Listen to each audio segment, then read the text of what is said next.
Stage पे रौनक अफरोज लायक सद एहतराम उलमाए अहले सुन्नत हुफ़ाज़ कराम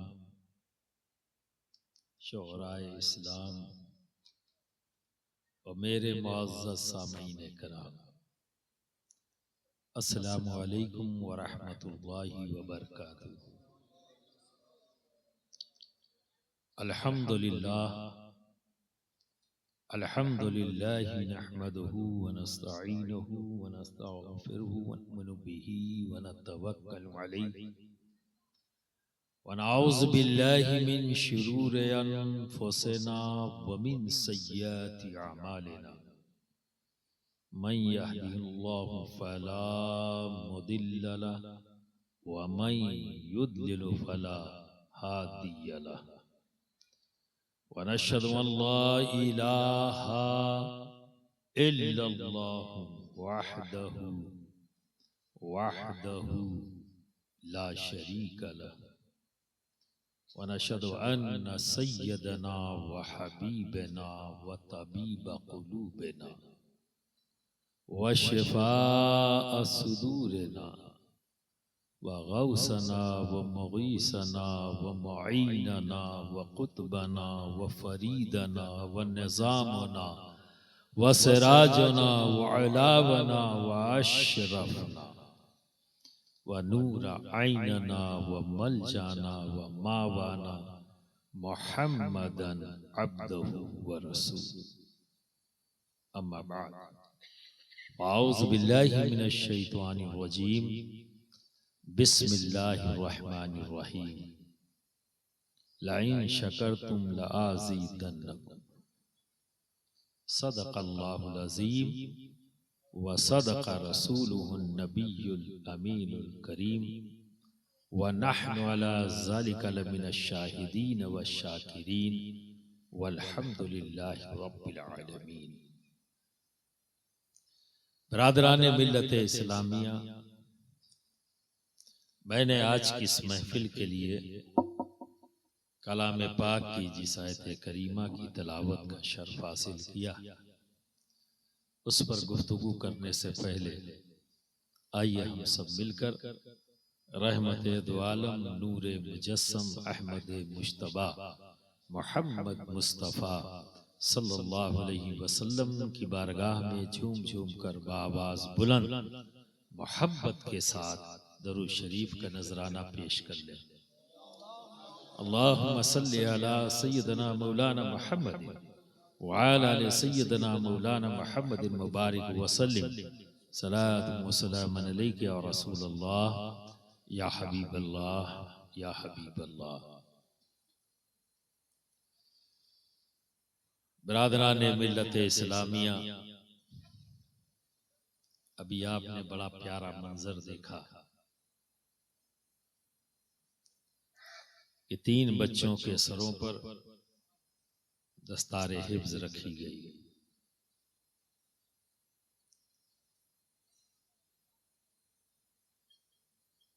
यह आपकी मोहब्बतों का और यहाँ के असातिज़ा की मेहनतों का रिजल्ट है जो आपके सामने है।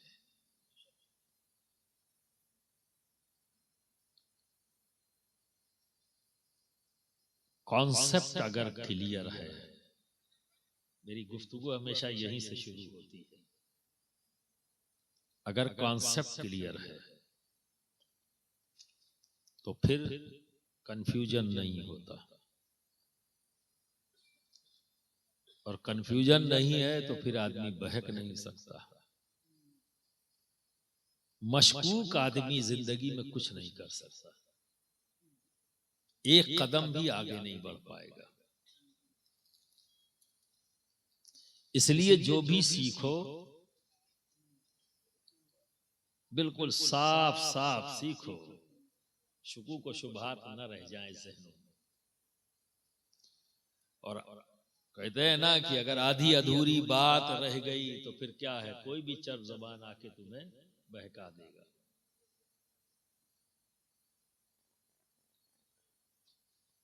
और आपके खिलाफ तो पूरी साजिश है। आपको खत्म करने की। लेकिन मैं उन साजिशों की तरफ तो देखना ही नहीं चाहता, मैं तो सिर्फ आपको देख रहा हूं। आपके लिए किसी साजिश की जरूरत खुद ही है ही नहीं, आप तो खुद ही अपने खिलाफ साजिश कर रहे हो। बेवकूफ है वो लोग जो आपके खिलाफ साजिश कर रहे हैं, वो पंगा ले रहे हैं ऐसों से जो बेहतर जवाब देने वाले हैं। तुम्हारे पास तो जवाब भी नहीं है। अभी जो पंगा लिया है ना, मेरा गरीब नवाज बेहतर जवाब देने वाला है।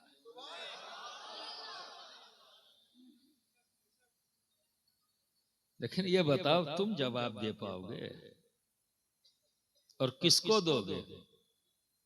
तुम्हें तो यही नहीं पता कि तुम्हारे साथ साजिश कर कौन रहा है। पहले तो ये पता हो कि साजिश कर कौन रहा है। जो कौम अपनी कमजोरियों और अपनी कोताहियों पर निगाह नहीं डालती, तो उसकी एक आदत बन जाती है कि दूसरों पर कचरा फेंको और अपने आप को क्लीन चिट दे दो, हम तो सही हैं, बाकी सब गलत है। और जब ये सोच बन जाए तो ऐसी कौम के लिए, ऐसे फर्द के लिए यही सोच जहर हलाहल है।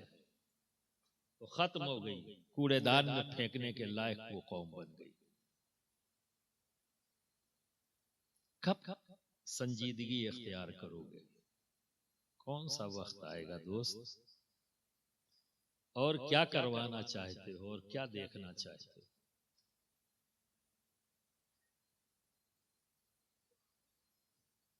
आज बड़ी मायूसी होगी आपको कि आपको नारा लगाने का मौका नहीं मिलेगा, पहले ही बता दूं, क्योंकि मैं जज्बात से नहीं खेलता। मेरा मानना है कि जिस जोश में होश ना हो वह जोश नुकसानदेह है। और आज तक हम उस जोश का नुकसान देख रहे हैं और देखते रहेंगे। मजलूम बनकर हम बाहर निकलते हैं और मुजरिम बनकर वापस आते हैं। और हमारी कमजोरी को लोग जानते हैं, इसलिए हमें प्रवोक करते हैं कि ये मजलूम बनकर निकले ताकि इन्हें मुजरिम बनाकर वापस भेजा जाए। जबकि अल्लाह ने हमें अक्ल दिया है, शऊर दिया है, लेकिन इस शऊर के अक्ल का इस्तेमाल क्यों नहीं कर पा रहे? क्योंकि हमारे पास जोश बहुत है, होश उतना ही कम, जबकि बैलेंस होना चाहिए। और हमारा दीन हमें एतदाल सिखाता है, बैलेंस सिखाता है, लेकिन ये नहीं है हमारे पास। अब एक बात बताऊं, आप ही से पूछूंगा, अच्छा हाँ एक बात और सुन लो, मैं अकेले तकरीर नहीं करता। अब तुम्हारे पास तो पहली बार आया हूं, शायद मुझे याद नहीं है। अब जब से शुगर का मरीज हुआ हूं तो बहुत कुछ भूल जाता हूं। मैं अकेले तकरीर नहीं करता, आपसे भी तकरीर करवाऊंगा, करोगे? करोगे? ज्यादा परेशान मत हो, कोई लंबी चौड़ी नहीं करूंगा, बस जो सवाल करूं उसका जवाब दे दो बस। ये तुम्हारी तकरीर होगी, वो कल कह सकते हो लोगों से कि रात में हमने भी तकरीर की, कोई झूठ नहीं है, सच है। तुम्हारी हाँ ना ही तुम्हारी तकरीर हो गई। बहुत कम मौका मिलता है आपको इसका, कभी मिला है? इससे पहले मिला है? तो आज मौका मिल रहा है, खुश हो? अब ये भी नहीं, मतलब बोलो ना। मोहल्ले में तो इतना तेज बोलते हो कि लोग कान पे हाथ रख लें, और यहाँ कह रहा हूं बोलो तो बोल ही नहीं रहे हो। और दूसरी बात एक और जहन में रखो कि मैं एक खानकाही फर्द हूं, मेरा ताल्लुक खानकाह से है। अब देखिए,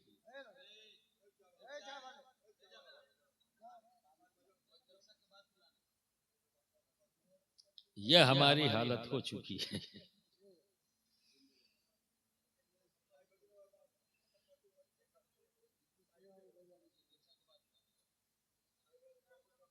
एक माहौल बन गया। और कहीं ना कहीं हमने इन जलसों को मनोरंजन बना दिया है, इंटरटेनमेंट। आप भी आते हो, जब आपसे कोई सुबह पूछता है मैं जलसा था कैसा रहा, कहीं बहुत बढ़िया, कहीं कैसी तकरीर, अरे बड़ी जोरदार तकरीर हुई। एक मौलाना तो एकदम तीतर की तरह बोल रहे थे, साहब क्या बोल रहे थे, क्या बोले, कन बस यही ना पूछो, बोले बहुत बढ़िया, क्या बात, क्या बात। मजाक तुम उड़ाओ और आस्तीने दूसरों पे, ये मौका तो तुमने दिया है। खुद अपने ऐबों को नहीं देखोगे, दूसरों के ऐब तलाश करोगे। आज हमारी मिसाल वही हो गई है। ये मजाक किसने उड़ाया? ये एक दरसगाह है जहां तुम बैठे हुए हो,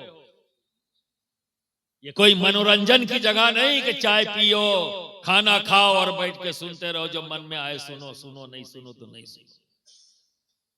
याद रखो, जहन में बसा लो, खोल लो जहन को, कि अगर मैं कुर्सी खिताबत पर बैठा हूं तो किसकी सुन्नत पर अमल कर रहा हूं, और तुम सुन रहे हो तो किसकी सुन्नत पर अमल हो रहा है। पहले तो ये जान लो, कॉन्सेप्ट क्लियर करो अपना। तुम भी मामूली कुर्सी पर नहीं बैठे हो, तुम्हारी नशिस्त भी मामूली नहीं है। एहसास तो करो कि किस नशिस्त पर बैठे हो। सुन लो अच्छी तरह से कि इल्म सिर्फ किताब और कॉपी से हासिल नहीं होता। ये एक तरीका है इल्म हासिल करने का, लेकिन अगर ये कहा जाए कि सिर्फ किताब और कॉपी हाथ में हो, पेन हो, तभी इल्म हासिल होगा, यह ख्याल गलत है। एक तरीका है इल्म हासिल करने का, दो और मौजूद हैं, सुनकर और देखकर, देखकर और सुनकर। और तमाम सहाबा ने जो नबी से इल्म हासिल किया, इसी दो तरीके से, नबी को देखा, अमल करते हुए, देखा, याद कर लिया और अमल शुरू कर दिया। वो कुछ और नहीं देख रहे, नेमत देख रहे, नेमत देख रहे। चूंकि नबी का हर अमल हमारे लिए नेमत है रब की जानिब से, और जब रब नेमत अता करता है तो उसका शुक्र अदा करना भी जरूरी है। और शुक्र अदा करने का तरीका ये नहीं अल्लाह तेरा शुक्र है, चलो अच्छा यही करके दिखा दो तुम, बात इसको रोक कर चलो, यही बात को समझा दो। अल्लाह की दी हुई नेमतों का शुक्र अदा कर लोगे? खाली जबान से, चाह के भी नहीं कर सकते। खाने के बगैर आदमी एक हफ्ता तक जिंदा रह जाए, और मजबूत हो तो 10 दिन, और मजबूत हो तो 15 दिन, लेकिन इससे कम वक्त तक जिंदा रहेगा अगर पानी नहीं मिले। घर ना मिले तो और लंबा टाइम खींच देगा, कपड़ा ना मिले तो और लंबा टाइम खींच लेगा, उसके बाद उससे कम टाइम में खाना ना मिले तो, और उससे कम टाइम पानी ना मिले तो, और एक ऐसा है जो 1 मिनट में, 1 मिनट में, वो क्या है? बोलो, ऑक्सीजन। वाह, बहुत अच्छी बात। और अल्लाह ने ऑक्सीजन रखी कहां? नाक के पास। कोई मेहनत किया? पानी के लिए तो नल चलाओ, कुएं में पानी खींचो, चूंकि ज्यादा रह सकते हो, वक्त है, तो वैसे ही वो हासिल होता है, ठीक है ना? लेकिन सांस के लिए वक्त नहीं, तो अल्लाह रब्बुल इज्जत ये नेमत हमारे नाक के पास रख दिया, है ना? अब नाक से सांस अंदर गई और अगर वापस ना आए तो बोलो, इन्ना लिल्लाहि व इन्ना इलैहि राजिऊन, है ना? वापस नहीं आई तो इन्ना लिल्लाहि, और ना गई तो भी नाली। बताओ, अब इस नेमत का तुम शुक्र अदा कैसे करोगे? ऐ अल्लाह, तेरा शुक्र है कि तूने मेरी जिंदगी के लिए हवा को, ऑक्सीजन को मेरी नाक के पास रख दिया, इतने दिन तो अंदर चली गई और फिर बाहर आ गई, अब इसका शुक्र अदा करो। एक ही नेमत का चाह कर भी शुक्र अदा नहीं कर सकते, क्योंकि तुम सो भी जाओगे। और इतनी बड़ी नेमत, शुक्र तो अदा करना चाहिए ना। बोलो बोलो, करना चाहिए नहीं करना चाहिए? अच्छा, अगर कोई तुमको 10,000 रुपया दे दे, ये लो जाओ अपनी जरूरत को पूरा कर लो, और आप लेके चंपत हो जाओ, ऐसे आदमी को क्या कहोगे?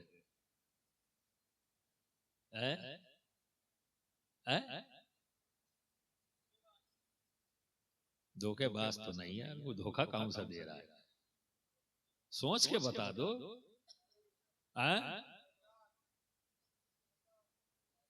क्या कह रहा?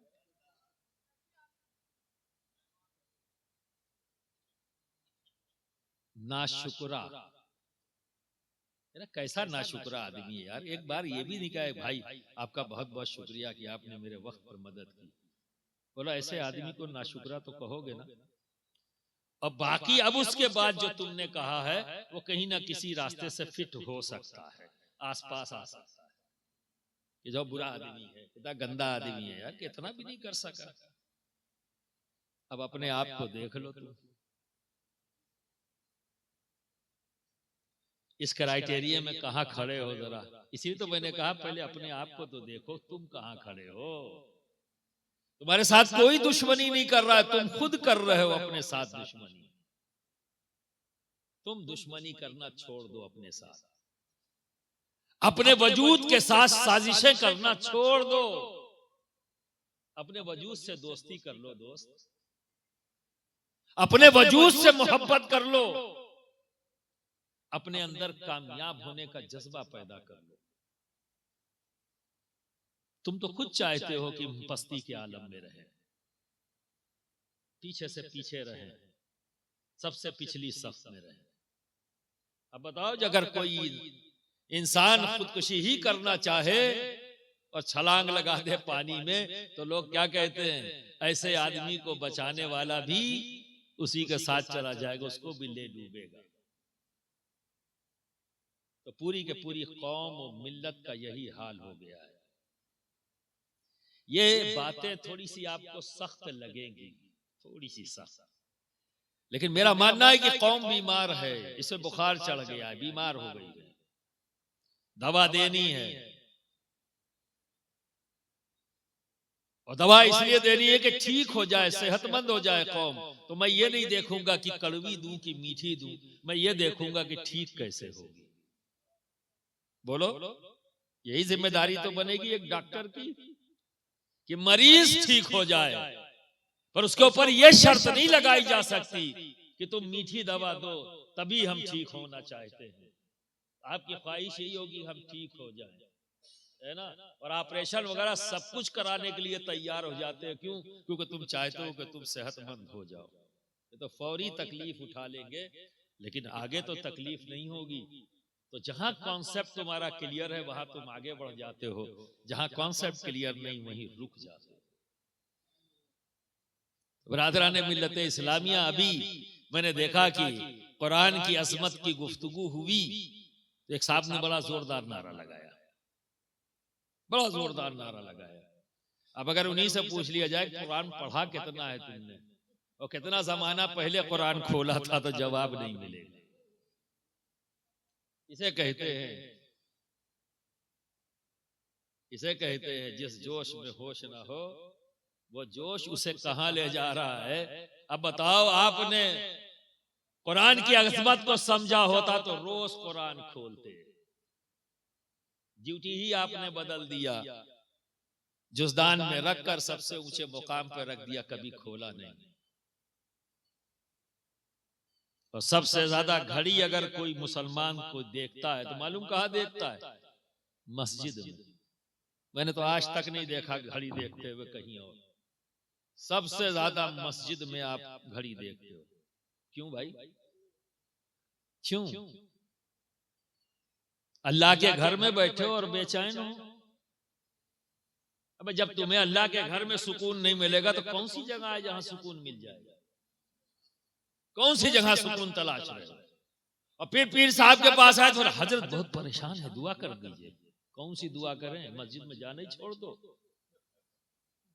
तबे तो तुमको सुकून मिलेगा, क्योंकि मस्जिद में तो तुम बेचैन हो। अब कौन सी दुआ तुम्हारे लिए करूं कि जो जुमा जुमा जाते हो वो भी छूट जाए? इसकी दुआ करूं? अमल तो तुमको तुम्हारा यही जवाब दे रहा है। सबसे ज्यादा कहां देखी घड़ी? ईमानदारी से बताओ, देखी ना? देखो कैसा सन्नाटा छा गया। अब हाँ ना भी नहीं बोलेंगे। देखो एतराफ कर लेना भी बारगाहे खुदाबंदी में माफी की वजह बनती है। उसे तो पता है इस पर जिद करना ये बहुत नुकसानदेह है, क्योंकि हक की तलाश चश्मे बसीरत का काम है, जिद आदमी के ज़हन की जुल्मत का नाम है। तो जिद मत करो, मान लो जो गलती हो रही है, यही मान लेना ही तुम्हारी माफी बन जाएगी। क्योंकि तुम यहां टाइम पास करने के लिए नहीं, कुछ सीखने आए हो। और इल्म हासिल करने का तरीका मैंने तुम्हें बता दिया, ये भी है देख कर और सुनकर। ये उलमा इसीलिए महफिलें सजाते हैं कि जो लोग दरसगाह तक नहीं पहुंच पाए तो चलो जलसे का इनेकाद किया जाए और तमाम कौम को बुलाया जाए और उलमा और मशाइख को बुलाया जाए, ताकि आप सुनकर इल्म हासिल कर सको। और सारा इल्म जो आज मदरसों में, क्या पूरी दुनिया में जो इल्म का सोर्स है कुरान, ये भी सुनकर हम तक पहुंचा है।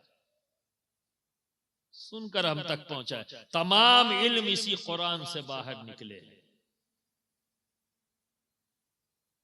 सहाबा ने सुना, याद कर लिया, आगे बढ़ाया, सुना, याद कर लिया और आगे बढ़ाया और अमल किया। तो आप जिस जगह बैठे हो वो सहाबा की नशिस्त है, और जिस जगह ये फकीर हकीर बैठा है वो नबी की नशिस्त है। तो जो नबी ने हमें दिया वही बात तुम तक पहुंचाना चाहता हूं। आपने इसे मजाक बना दिया, चाय पीना चाहिए। आदाब महफिल तक खत्म हो गया है। क्या बचा है हमारे पास? तो बरादराने मिल्लत इस्लामिया, शुक्र अदा करो। जो बंदा रब का शुक्र अदा करता है तो रब तबारक व तआला अपनी नेमतें बढ़ा देता है। जो शुक्र अदा करता है बंदा तो रब नेमतें बढ़ा देता है। कितना आसान फार्मूला मेरे रब ने दिया, हम ये भी नहीं कर पा रहे। और यकीनी है, यकीनी है। लेकिन मैंने कहा ना कि अगर जबान से अदा करना चाहोगे तो मुमकिन नहीं, कि उसकी नेमतें बेशुमार हैं। किन किन नेमतों का नाम लेकर शुक्र अदा करोगे? तो उसका शुक्र अदा करने का बेहतरीन तरीका क्या है कि उसकी बारगाह में सजदा रेजी कर लो। सजदा रेज हो जाओ तो एक सजदा न जाने कितनी नेमतों का शुक्र का बदल बन जाता। इतना आसान तरीका रब ने दे दिया।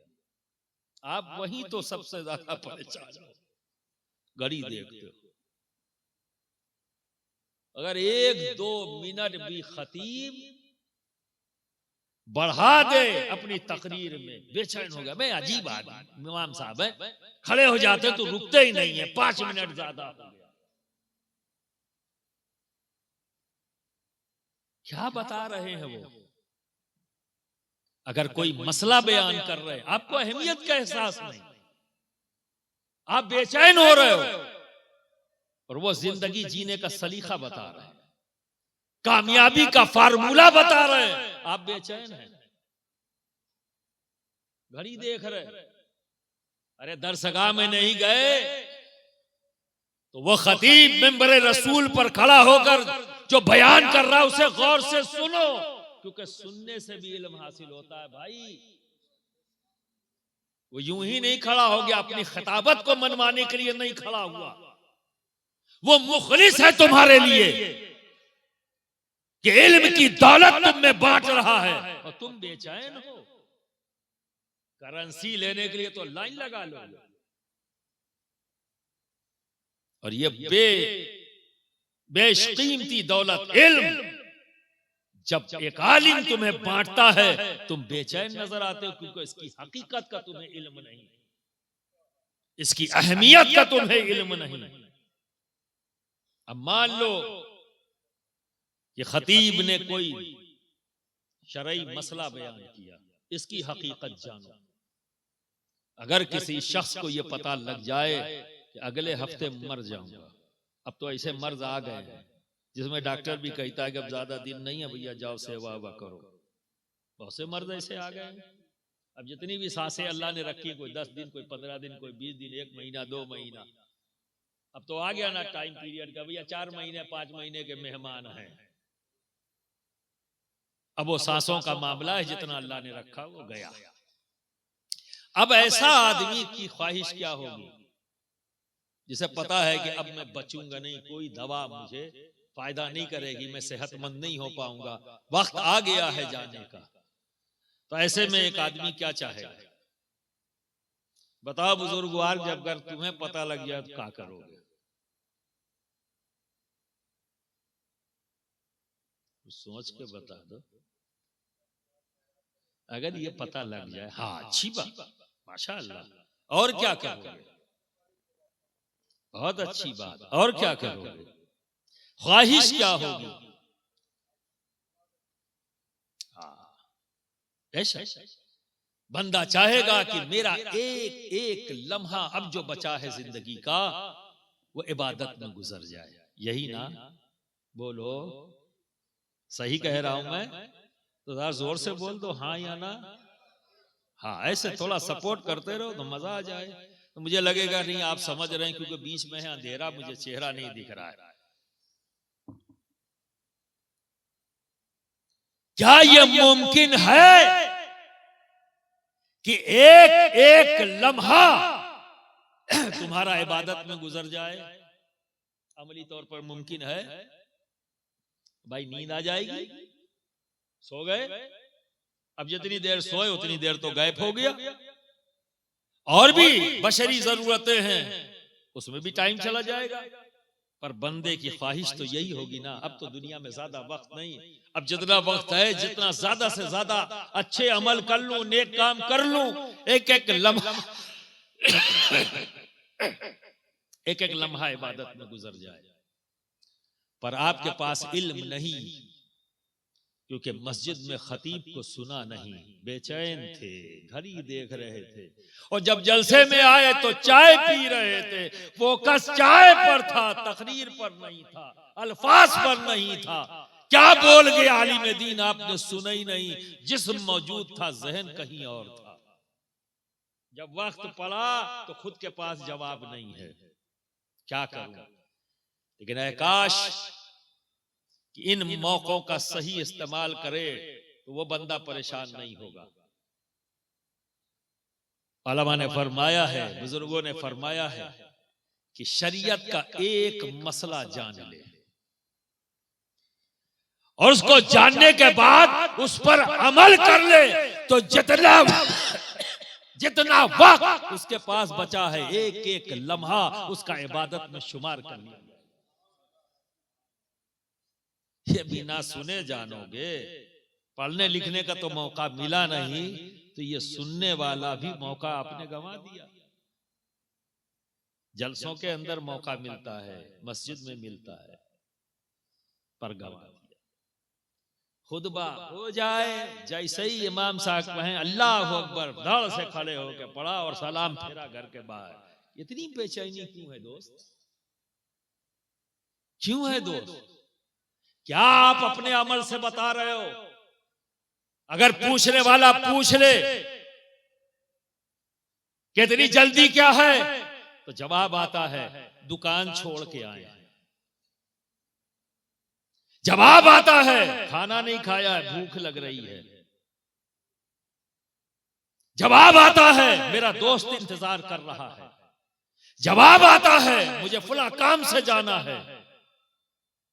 ये सारे एक्सक्यूजेस आते हैं, बहाने।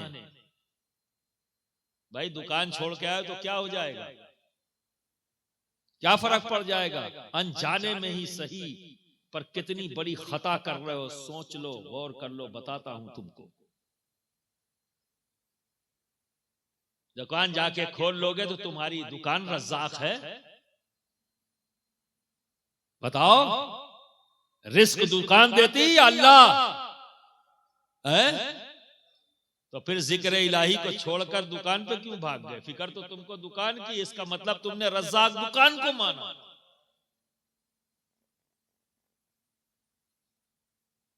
जब रब रज़्ज़ाक है तो उसके जिक्र को सुनने के लिए बैठे क्यों नहीं?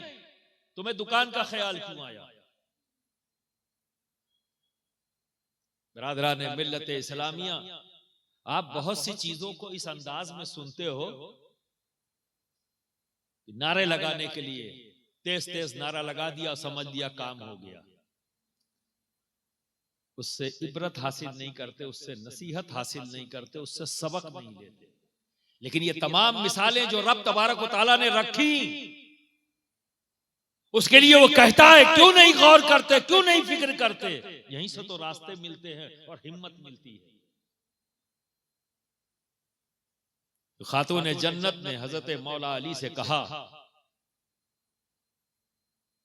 अली घर में कुछ भी नहीं, 2 दिन का फाका हो चुका है, हमारा तुम्हारा तो क्या हम बर्दाश्त कर लेंगे, लेकिन हसनैन अभी छोटे हैं, भूख के एहसास इनके चेहरों से जाहिर हो रहे हैं, ये शगुफ्ता फूल मुरझा रहे हैं भूख की शिद्दत से, तो मेरी ये चादर ले जाएं और जो भी पैसे इससे मिले, जौ ले आए, जो भी अनाज मिले ला के दें, ताकि मैं इनके लिए रोटी बनाऊं और इनकी भूख मिटा दूं। वो चादर भी बड़ी कीमती, आपकी वालिदा मोहतरमा हजरत खदीजतुल कुबरा की वो चादर थी जो हमारे नबी को बड़ी अजीज, और वो खातून जन्नत को आपने अता की।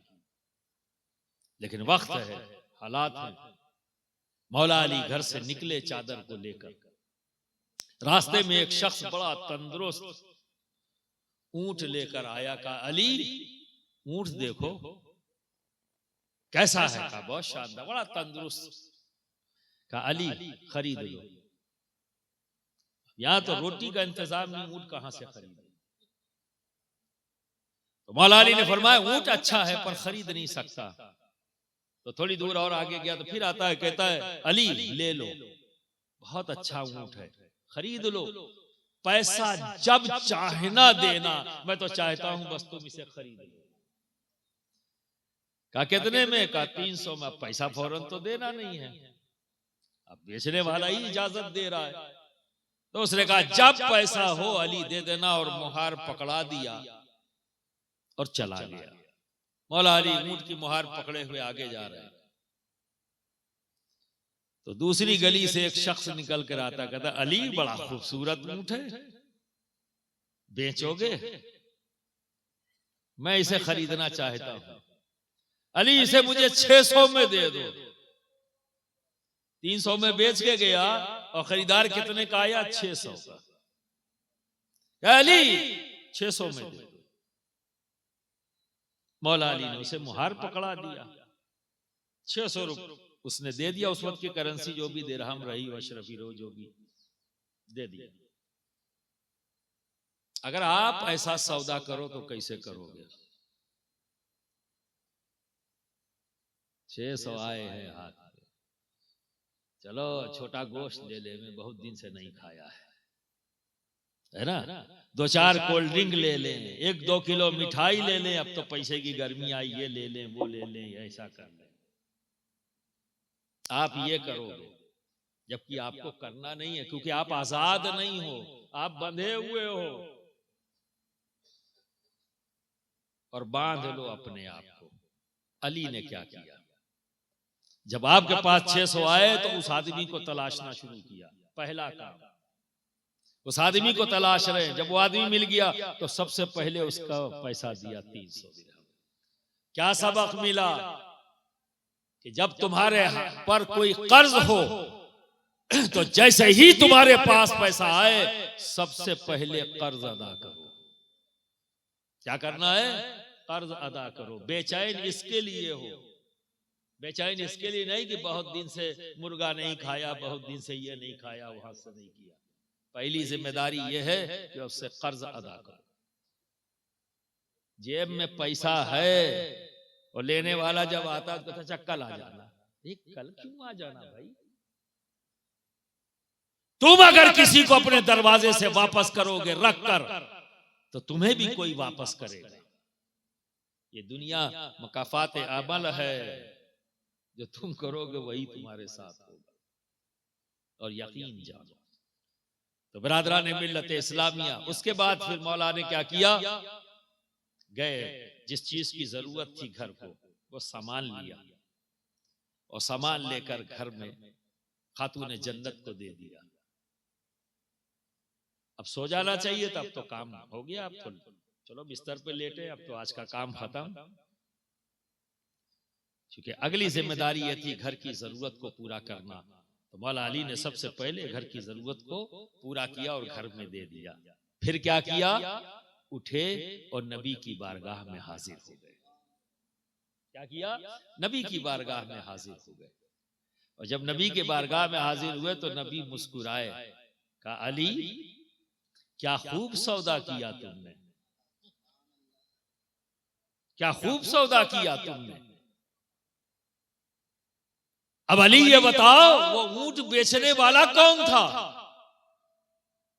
तो मौला अली फरमाते हैं अल्लाह जाने और उसका रसूल जाने, अल्लाह जाने और उसका रसूल जाने। तो नबी मुस्कुरा के फरमाते हैं ऊंट बेचने वाले जिब्राइल थे। और अब ये बताओ अली तुमसे ऊंट खरीदने वाला कौन था? तो फिर मौला जवाब देते हैं अल्लाह जाने और उसका रसूल जाने। तो सरकार मुस्कुरा के फरमाते हैं खरीदने वाले भी जिब्राइल थे, खरीदने वाले भी जिब्राइल, बेचने वाले भी जिब्राइल। क्यों? क्योंकि अल्लाह रज़्ज़ाक़ है, अल्लाह रज़्ज़ाक़ है। तुम दुकान से रिस्क नहीं हासिल कर सकते, अल्लाह रिस्क देता है, वो तो वसीला है, वो सबब है। तुम मुसब्बिबुल असबाब से दूर होकर रिस्क चाहते हो। ये तो इतना रहीम और करीम है कि देता है, क्योंकि वो अल्लाह है, क्योंकि वो रज़्ज़ाक़ है। लेकिन क्यों कर तुम्हें नहीं देगा? सुबह से शाम तक एक आदमी ना आए और शाम को एक को भेज दे रब, तो पूरे दिन की दुकानदारी पूरी हो जाए। क्या यह नामुमकिन है? मुमकिन है या नहीं है? तो इतना तो यकीन रखो अपने रब पर कि रब रज़्ज़ाक़ है। तुम उसका जिक्र सुनो और तुम्हें नुकसान हो जाए, तुम्हारे रिस्क में कमी हो जाए, तो उसका जिक्र पूरे तन मन से सुनो, यकसुई पैदा करो, क्योंकि सुनकर भी इल्म हासिल होता है। और जब तक इल्म नहीं होगा कैसे अपने रब को राजी करोगे और कैसे उसके रसूल को राजी करोगे? नारा लगा के, नारा लगा के अब फिर किसी को कहने की नहीं जरूरत पड़ेगी, कहो नारे तकबीर तो आप जवाब दो। तो आप नारा भी अल्लाह का लगाते हो तो इसी अंदाज, जब आपसे कहा जाता है तब, अरे खुद से लगाओ, खुद से लगाओ। अब बताओ अक्लमंदी की बात है, जरा सुनो, एक मिसाल देता हूं। आप रात में सो रहे थे, आपने ख्वाब देखा कि मैं अपने घर के आंगन में एक आम का पेड़ लगाया और आम का पेड़ बड़ा हो गया, उसमें फल शानदार आ रहे हो, मैं बैठ के खा रहा हूं। आप रात में ख्वाब में बड़े खुश हुए, बड़ा मीठा मीठा फल खाया है? और फिर सुबह सवेरे जब आंख खुली तो आपको लगा ख्वाब है। अब जिस जगह लगाया था उस जगह को देख के नारा लगाओ, नारे तकबीर अल्लाहू अकबर, नारे तकबीर अल्लाहू अकबर बोलो। लग जाएगा, पेड़ लग जाएगा, पेड़ बड़ा हो जाएगा, फल आ जाएंगे, तुम खा लोगे। तो अब सिर्फ नारा लगा के फिर क्या फायदा? नारा लगाना है, नारा लगाना है। ये भी उसकी बारगाह में शुक्र अदा करने का एक तरीका है, ये भी एक तरीका है। लेकिन बिना कुछ किए,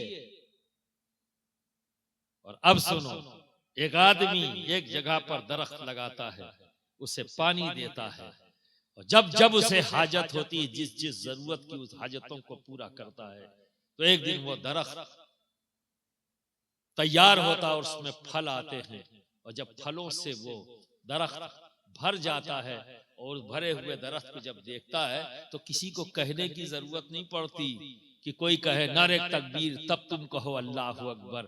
फलों को देखोगे तो खुद ही कहोगे अल्लाह अकबर,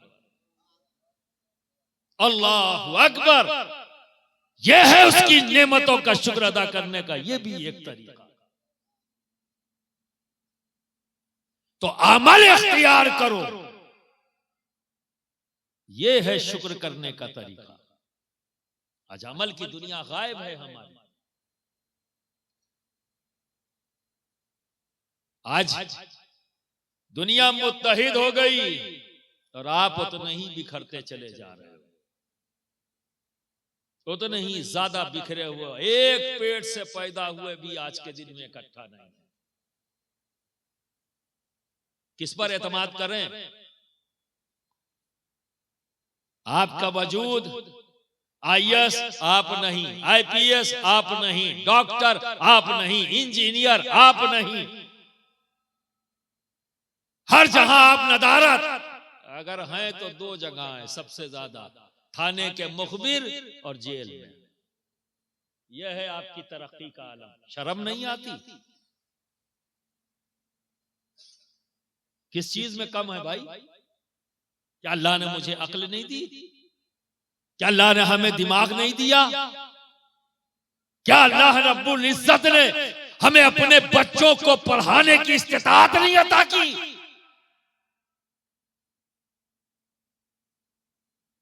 शिकायत करते हुए नजर आते हैं कि हजरत बच्चा बड़ा नालायक है। बच्चा लायक नहीं, नालायक नहीं होता। नालायक अगर कोई चीज होती है तो तरबियत।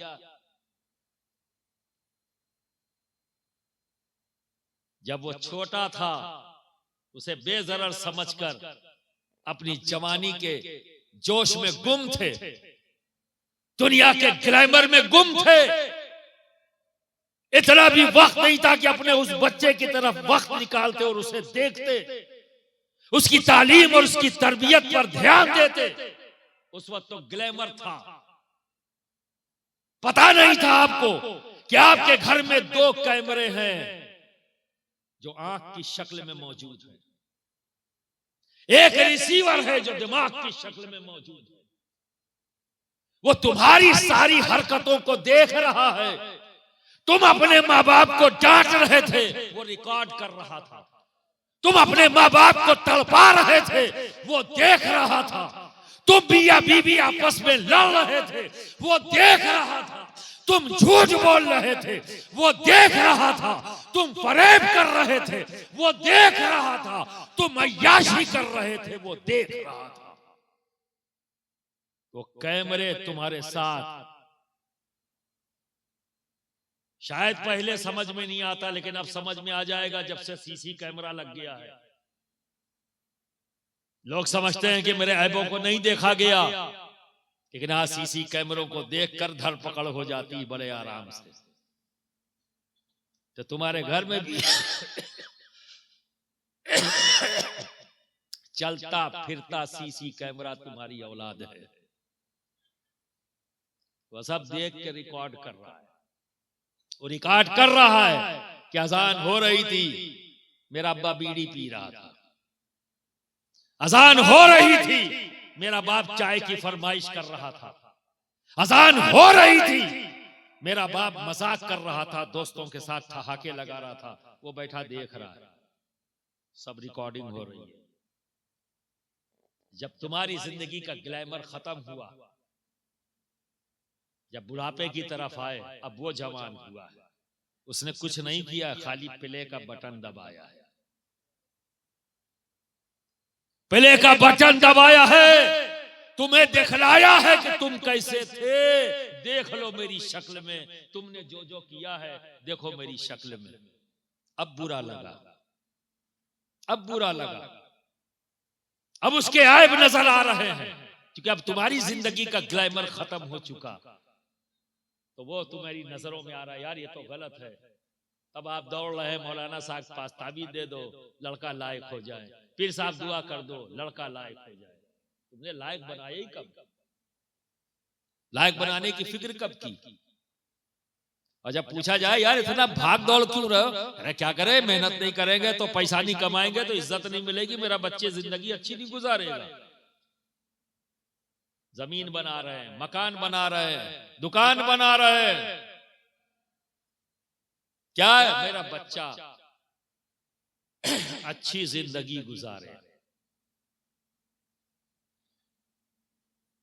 तालीम और तरबियत नहीं, उसके लिए बैंक बैलेंस खड़ा कर रहे हैं। क्या करोगे ऐसे बच्चे के लिए?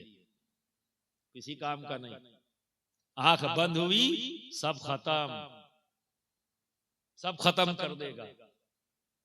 जिस बच्चे की तालीम और तरबियत पर ध्यान नहीं दिया गया, उसके लिए कमाने की जरूरत नहीं, क्योंकि तुम्हारी आंख बंद होगी सब गंवा देगा। और अगर तालीम और तरबियत पर अपना असासा लुटा दो, आधी रोटी खानी पड़े तो खा लो, पर अपने बच्चे को पढ़ा दो, उसकी तरबियत पर खर्च कर दो, तो ऐसे बच्चों के लिए तुम्हें कमाने की जरूरत नहीं, क्योंकि वो खुद कमा लेंगे, क्योंकि वो खुद कमा लेंगे। आस्तीन चढ़ाने का वक्त नहीं है। अगर कुछ बुरा लग रहा है, अपने हालात तुम्हें बुरे लग रहे हैं, तुम्हें लगता है कि तुम्हें कमजोर किया जा रहा है, तुम्हें लगता है कि तुम्हारे साथ नाइंसाफी हो रही है, तो एक काम करो, सिर्फ एक काम, पढ़ना शुरू करो। कोई बच्चा, कोई बच्ची ऐसी ना हो जो स्कूल और मदरसा न जाए, भेजो, तालीम याफ्ता करो। इल्म ही है जो हालात बदल देता है, जमीन जायदाद नहीं बदलते। इसी मुल्क में सब कुछ था, किला भी था, जमींदारी भी थी, नवाबी भी थी, कहां है, कहां है? आज उनके छोड़े हुए निशानात को भी मिटाया जा रहा है, और तुम कुछ नहीं कर सकते, तुम कुछ नहीं कर सकते।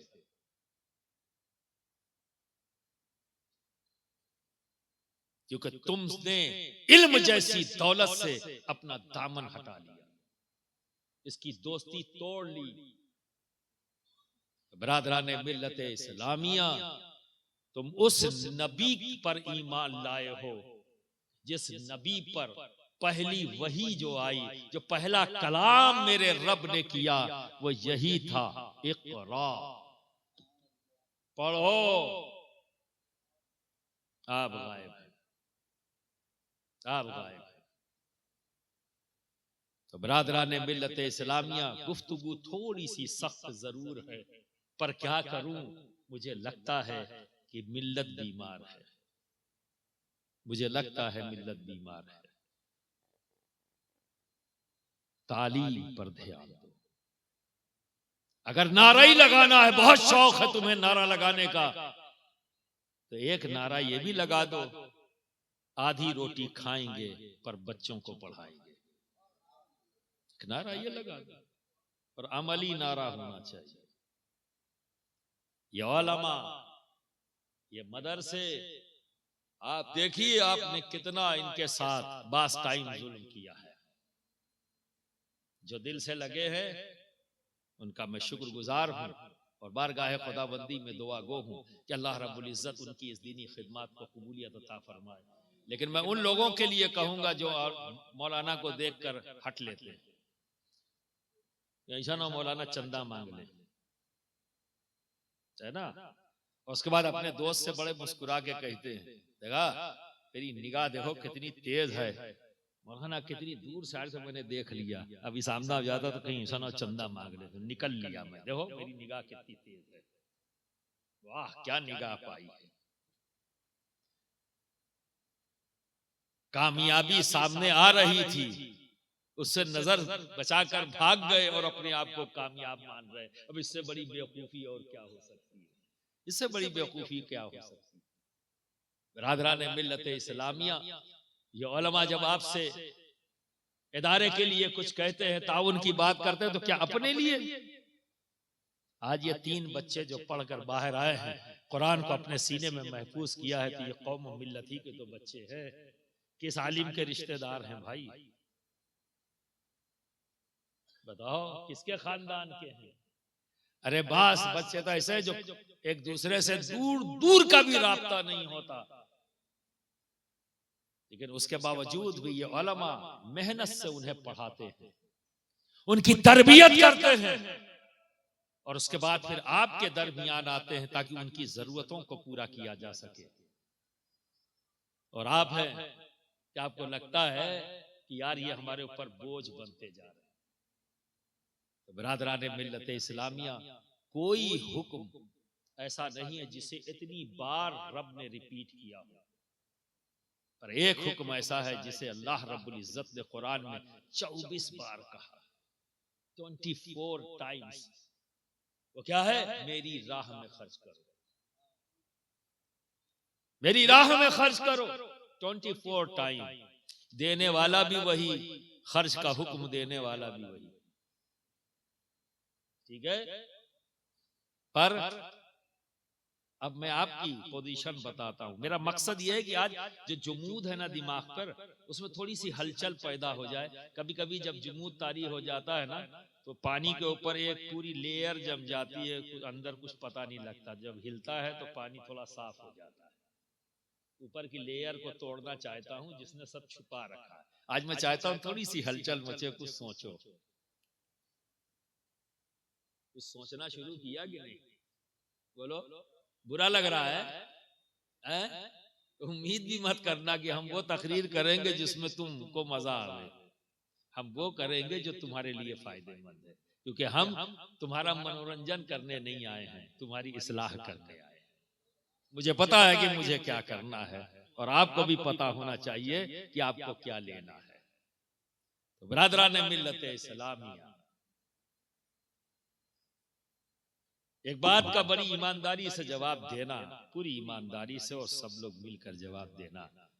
तुम घर से जब निकलते हो तो कितना रुपया खर्च हो जाता है? मेरा अंदाजा है कि एक आदमी जब घर से निकलता है तो 25 से 30 रुपया उसका खर्चा हो जाता है। चाय की पियाली में घोल के पी जाता है, कुछ मुंह में रख के चबा के थूक देता है, और बाज लोग धुएं में उड़ा देते हैं। 25 से 30 रुपया, मेरा अंदाजा सही है या गलत है? बोलो, इतना होता है? ये कम से कम की बात कर रहा हूं, ज्यादा से ज्यादा तो बड़ी अलग बात है। एक टिर्री चलाने वाला जो छोटी वाली है ना रिक्शा, वो भी 30 रुपया खर्चा करता है रोजाना, पता है? ठेला चलाने वाला वो भी 30 रुपया खर्चा कर देता है। मैं इस लेवल की बात कर रहा हूं, कोई 50, कोई 100। अब ईमानदारी से बताओ, जितना खर्च किया है उसे कभी जोड़ा है कि महीना कितना हुआ? ईमानदारी से कभी जोड़ा? हाँ या नहीं? है? जोर से बोलो, हाथ उठा के बोलो। जितने लोगों ने नहीं जोड़ा है वो हाथ उठा दे। अच्छा, बाकी लोगों ने जोड़ा है? ए यार, कम से कम सवाल तो समझ लो। मैं यकीन से कहता हूं कोई नहीं जोड़ता, और उम्मीद करता था सबके हाथ उठने चाहिए थे। यहाँ भी झूठ बोल गए यार, कम से कम कहीं तो सही बोलो। ये जो सुबह से शाम तक 30 रुपए कम से कम एक इंसान खर्च कर देता है जब घर से बाहर निकलता है, लेकिन कभी जोड़ता नहीं। यकीन से कहता हूं किसी ने नहीं जोड़ा होगा कि महीना कितना हुआ। मैं सच कह रहा हूं या नहीं? है? यार एक बार कह दो कि हाँ नहीं जोड़ा, हाथ उठा दो एक बार सारे लोग, सारे लोग। हाँ ठीक है। अब दूसरा सवाल करता हूं, क्या इस खर्च के होने से तुम्हारे घर के खर्च पर कोई असर आया? बोलो। सौदा नहीं आया, घर में बच्चे भूखे रह गए, एक टाइम का फाका हो गया, ऐसा कुछ हुआ? घर की सारी जरूरतें पूरी हुई, ठीक है, जोड़ा भी नहीं और जरूरतें भी पूरी हुई, यानी कहीं कोई मामला गड़बड़ नहीं हुआ। आपने ही स्टेटमेंट दिया है। अब जरा सोचो, अभी मैं ये कह दूं आपसे कि भाई ऐसा है, तुम रोजाना 20 रुपया निकाल दो, तुम तो 30 खर्चा करते हो, ये तो मिनिमम मैंने कहा, अब और मिनिमम कर दूं, भैया ऐसा करो 20 रुपया रोजाना असदकिया अशरफिया में दे दिया करो, सिर्फ 20 रुपया। जैसे ही मैंने कहा फौरन आपने जोड़ा 600 रुपया महीना। जोड़ा कि नहीं जोड़ा? जोड़ा कि नहीं जोड़ा है? और दूसरे ही लम्हे आप गरीब हो गए, दूसरे ही लम्हे गरीब हो गए। 600 रुपया घर की जरूरत कैसे पूरी करेंगे, फीस कैसे जमा करेंगे, इनको कैसे दे देंगे, सारी गड़बड़ हो गई। सोच लिया 30 में जोड़ा नहीं, घर पे फर्क पड़ा नहीं, जैसे ही 20 रुपया कहा आपने जोड़ भी लिया और फर्क भी पड़ गया। जोड़ा क्यों और क्यों नहीं जोड़ा? जब 30 खर्च कर रहे थे तो जोड़ा नहीं, क्योंकि शैतान ने जोड़वाया नहीं। 50 खर्च करते तब भी शैतान नहीं जोड़वाता, 100 खर्च करते तब भी शैतान नहीं जोड़वाता, लेकिन जैसे ही 20 खर्च किया धड़ उसने जोड़वाया। क्यों? क्योंकि अब वहां इसको परेशानी है कि ये बंदा रहमान का हुक्म क्यों माने, जब भी माने तो मेरा हुक्म माने। अनजाने में ही सही, अनजाने में ही सही, बताओ किसका हुक्म माना? अनजाने में ही सही, पर अमली तौर पर किसका हुक्म मान लिया? फिर कहते हो हम परेशान हैं, बताओ क्या रिजल्ट है? अरे शैतान को मानने से कोई सुकून पाएगा? शैतान के इशारों पे चलकर कोई सुकून पाएगा? सुकून तो अल्लाह के जिक्र में है, अल्लाह के कुर्ब में है, अल्लाह की दोस्ती में है, अल्लाह के जिक्र में है। खाली जबान से नहीं, अमल से भी जाहिर होना चाहिए। तो शैतान रोकेगा, ये उसका काम है, पर मोमिन का काम क्या है? ला हौल बिला कुव्वता इल्ला बिल्लाहिल अलीयुल अज़ीम 3 बार पढ़कर अपने बाईं जानिब फूंक दे ताकि भाग जाए। ये सोटा है हर मोमिन के हाथ में, जब चाहो शैतान की कुटाई कर दो। कैसे? ला हौल बिला कुव्वता इल्ला बिल्लाहिल अलीयुल अज़ीम पढ़ी, उसको भगाता है। दुनिया में एक ही तुम ही तो हो जो शैतान को भी मार लेते हो, तुम ही तो हो, तुम्ही को अल्लाह ने हथियार दिया है शैतान को मारने का। अब बताओ इस शैतान से जो बहकाने वाला, इससे बड़ा भी कोई दुनिया में शैतान है? अबे जब हम इनसे निपट लेते हैं जो दिखता नहीं, इससे निपटने की हमारे नबी ने हमें तालीम दे दी है, तो ये दुनिया के नमरूद और शद्दाद और शैतान, इनसे निपटने की हमारे पास कुव्वत नहीं है। बिल्कुल है हमारे पास, बस करना क्या है?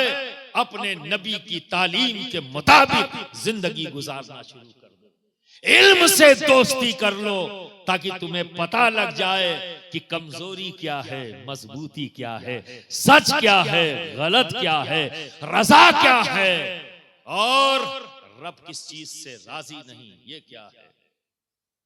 जिस दिन ये जान लिए तो 313 का कोई कुछ नहीं बिगाड़ सका। तो तुम तो बहुत बड़ी तादाद में हो, बहुत बड़ी तादाद में हो, लेकिन ये गुमान मत करना जो कहते हैं ना एक नारा लगाएंगे हैवाने बातिन में जलजला आ जाएगा। तुम में आया क्या? बातें तो वो करोगे अहले बदर की, और खुद को नहीं देखोगे कि तुम कहां खड़े हो। बेशक जब मोमिन नारा लगाता है तो ऐवान बातिल में जलजला ही नहीं, बड़ी बड़ी इमारतें ध्वस्त हो जाती हैं। लेकिन नारा लगाने वाला मोमिन है या नहीं, वो अपने आप को देखे, इसमें कोई शक नहीं। तो बरादरान मिल्लत इस्लामिया, आओ अब हम अपने आप को बदले। तौबा का दरवाजा खुला हुआ है। अल्लाह बड़ा रहीम और करीम है। जब हमने उसका हक अदा नहीं किया, उसकी नेमतों का शुक्र अदा नहीं किया, तब रब ने हमें इतना दिया है। आओ आज से ये काम शुरू करें, उसकी नेमतों का शुक्र अदा करें। और उसकी नेमतों का शुक्र अदा करना यानी उसकी रजा के मुताबिक जिंदगी गुजारना, यही उसकी दी हुई नेमतों का शुक्र है। और जहां हमने रजा के मुताबिक गुजारा यानी उसका शुक्र अदा करते हुए जिंदगी गुजारा, तो रब का खुद का फरमान है, मैं अपनी नेमतें बढ़ाता जाता हूं। हमारी अजमत का दौर है 1-2 साल नहीं, 700 साल। जब हम शुक्रगुजार बंदे थे अपने रब के, तो इल्म दोस्त भी थे, बाएखलाक थे, सुपर पावर थे। जैसे आज अमेरिका है वैसे ही हम भी थे। जब हमने इल्म से दोस्ती तोड़ ली, जब हमने अल्लाह और उसके रसूल की रजा से अपने आप को अलग कर लिया, तो आज जलीलो खार हो रहे हैं। जिम्मेदार हम खुद हैं। मैं किसी को दोष नहीं देता, अपने आप को दोष देता हूं। कमजोरी मुझ में है, तो हम सबको मिलकर अपने अपने तई, किसी दूसरी की तरफ उंगली नहीं उठाना है, सिर्फ अपने आप को देखना है, अपना मुहासबा। इसीलिए खानकाहों में सबसे पहली तरबियत का जब मंजिल शुरू होती है तो वो क्या है? मुहासबा। अपनी तरफ देखें, मुझ में क्या कमी है, उस कमी को हम दूर करें। और अगर सब ने यह अहद कर लिया कि हमें अपनी कमी को दूर करना है, तो एक दिन फिर आएगा हमारी अजमत का। यही तब्दीली हमारे अजमत के दौर को फिर वापस लाएगी। हम ही होंगे जो साहिब इल्म होंगे, हम ही होंगे जो ताकतवर होंगे, हम ही होंगे जो इंसाफ वाले होंगे, हम ही होंगे जो रहम करने वाले होंगे, हम ही होंगे जो कमजोरों की मदद करने वाले होंगे। यही हमारी पहचान है, यही हमारी असल है, क्योंकि हम मुसलमान हैं। क्योंकि हम मुसलमान हैं, उस रहमतुल आलमीन की पैरवी करने वाले हैं जिसने हमें यही सबक दिया है। इस सबक को पहले हम अपनी जिंदगी में उतार लें, ताकि लोगों को दिखे कि ये रहमतुल आलमीन के उम्मती हैं। दिखना चाहिए। तो किसी की जबान से भी कोई ऐसी बात नहीं निकलेगी, वो तो हमें देखकर दीन को जानने की कोशिश कर रहा है। तो खुद ही हम बैठकर सोच ले कि हम क्या दिखा रहे हैं। तो अल्लाह रब्बुल इज्जत हम सबको उसकी दी हुई नेमतों का शुक्र अदा करने की तौफीक अता फरमाए। और बेशक अमल के जरिए ही हम शुक्र अदा कर सकते हैं। और जितना हम उसकी नेमतों का शुक्र अदा करेंगे अमल के रास्ते से, अल्लाह रब्बुल इज्जत उतना ही हमें लिए नेमतें बढ़ाता जाएगा। व आखिरु दावाना अनिल हम्दुलिल्लाहि रब्बिल आलमीन।